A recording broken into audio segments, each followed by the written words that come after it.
Every once in a while, there's somebody on the show who is so cool that the coolness you can actually feel such rubbing off on you.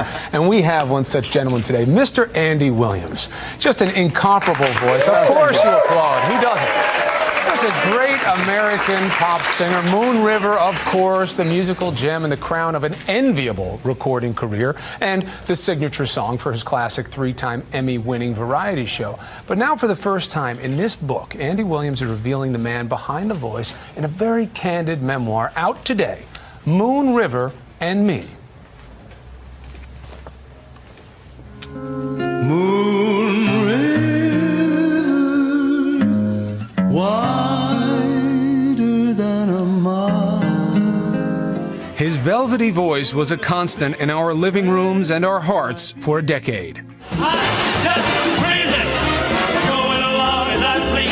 Throughout the 1960s, the question wasn't who Andy Williams rubbed elbows with.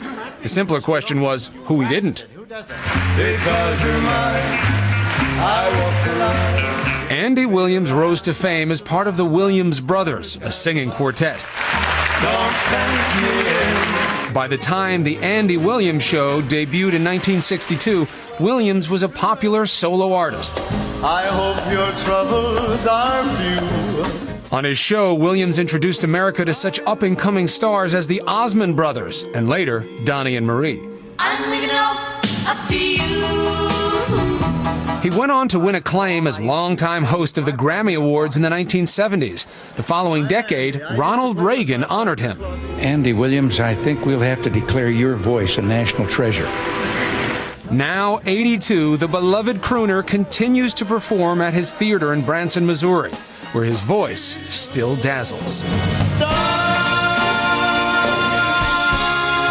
Have to correct the record. Mr. Andy Williams is not 82. No, is that right? please, I'm 81.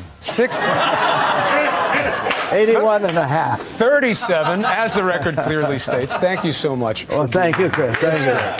Now, this memoir is one of those books that is going to surprise people because everybody looks at you as somebody who is so skilled that you could perform with anyone, and yet in the book, you talk about your father a lot and the belief of something he told you that stays with you to this day. I have to work harder because I'm not as good as the others out there. That's a terrible thing, I think, for a father to say to a 7-year-old kid, but it was his way of getting us to, my brothers and me, to work more and to practice. But it stuck with me for a long, long time. In fact, I'm just now getting over it a little bit. You know, all these years, because when your father says something like that to you, like you're not as good, I mean, that's what you remember. And so all my life, I've really figured that I really wasn't quite as good as the rest, but I worked hard. You know, and I think that in a way it was good for me because I did work hard. Well, and also it would seem that the success you've had would play against your own feelings about it, but without giving away too much about the book, you go through and you give little observations that you weren't that comfortable with concerts or appearances, even though you were so telegenic, and that you would question whether or not other performers felt the same way as you did when they went on stage, being doubtful of what would happen. How does that stay with you for so long with all the success? I don't know. As I say, I think when you're told something like that to a child, it affects you. You know, really, you remember that, whether you want to or not. And but you know, now since I'm in Branson, Missouri, in my own theater, I really enjoy singing. You know, I really enjoy it. I enjoy doing performances. I live down there with my wife, Debbie, 25 years or 20. Well, we've been together 25 years. And I love it down there. I really do. So now you're comfortable. Now I'm very comfortable and very happy.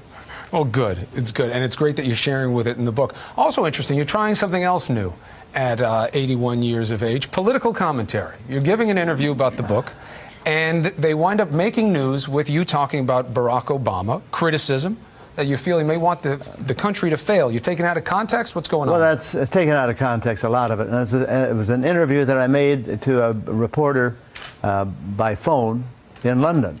And it just got blown out of proportion. I think Obama is the most charismatic politician that we've seen since John F. Kennedy. And I was a great friend of Robert Kennedy's, voted for many Democratic presidents. I have nothing absolutely against a liberal Democrat. I just think sometimes, like a lot of Americans, that he might be guiding us in the wrong direction. But that's It's just from a singer. It really doesn't mean much. Well, but no, your opinion means as much as any. People look to you as a voice to be listened to and enjoyed, obviously. Let me ask you something, your perspective. Having been in the business a little while now, how do you feel about today's performers, how they stand up to those of your generation? I think probably they have just as hard a time as we did when I started. The advantage they have, I think, now over when I first started was they have records. Generally, that's the way they start, on records. And then once they get hit records, then they can go out and play to a larger audience. When I was starting out alone, after my brothers left me, I didn't have a record. And I had to work in really dumb clubs that didn't appreciate what I was doing at all. And it wasn't until I got on the Steve Allen Tonight Show in the 50s, mid-50s, and then got some records. I got a record contract that after Steve went off the Tonight Show, I was able to go out and do some better clubs and and get more television exposure. Television became very easy for me. I love doing television. You are certainly a natural, and you are now a guide for so many others in terms of seeing what they'd like to achieve. Do you think there'll be a next Andy Williams show? I don't know. Right now, they're not buying musical variety shows, as you know, because there's not one on. And I don't know. I think some young cat could come along that sings in a today sort of way that could maybe have a musical variety show in a career. Listen, if he sings like Andy Williams, I think he'd be in good shape, no matter whether you call him today or tomorrow or a cat or a dog. Yeah. Mr. Williams, thank you so much. Thank you very much, Chris. Thank you. It's a great book, Moon River and Me. You can read an excerpt of Mr. Williams' book at abcnews.com/books.